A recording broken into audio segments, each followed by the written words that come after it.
Stéphane Richard, politique première, avec Jean-François Aquili ce matin. Stéphane Richard, mise en examen dans l'arbitrage, Tapie, Lagarde, mise en examen pour un motif vraiment très dur. Du coup, la question du maintien du PDG d'Orange à la tête du groupe est posée ce matin. Oui, mise en examen pour escroquerie en bande organisée. Alors, il est très confiant, très en forme, même s'il a connu un petit coup de mou pendant sa détention. C'est ce que dit l'un de ses proches, c'est ce qu'a déclaré un des proches de Stéphane Richard à sa sortie. Le patron d'Orange sera à son bureau ce matin. Au fond, il n'y aura pas de conséquences sur ses responsabilités actuelles, explique le groupe Orange. Ça, c'est pour la version officielle. Mais aujourd'hui, une menace quand même réelle pèse sur ses épaules. Très réelle. Matignon réclame un conseil d'administration dans les prochains jours. L'État, il faut le savoir, détient toujours 27% d'Orange. Stéphane Richard a engagé un recours en annulation de sa mise en examen. Les syndicats d'Orange font pour l'instant corps autour de lui, à l'exception peut-être de Sud PTT qui a écrit le patron d'Orange, Stéphane Richard, s'est pris les pieds dans le tapis. Stéphane Richard, très fragilisé. Alors, qu'est-ce qu'il lui a reproché très précisément? Il faut le rappeler, c'est toujours un peu compliqué. Oui, on va essayer de faire simple. Il était directeur de cabinet à l'époque de Christine Lagarde à Bercy quand elle décide de recourir au tribunal arbitral pour régler ce problème,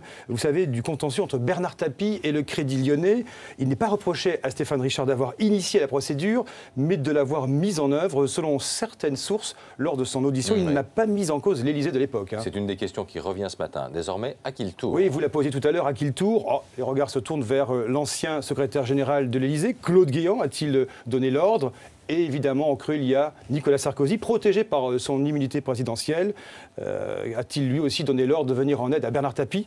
Un dossier que les ministres de l'économie successifs, il faut le savoir, s'étaient refilés comme une patate chaude. Bon, Stéphane Richard peut-il finalement rester à la tête d'Orange? Alors, il faut savoir que des grands patrons de groupes du CAC 40 ont été mis en examen, plusieurs, mais pour, vous savez, des motifs liés à la vie de leur groupe, ce qui n'est pas le cas de Stéphane Richard, où sa situation est beaucoup plus délicate. L'État actionnaire pourrait lui demander de se retirer. Merci beaucoup, Jean-François Aquili.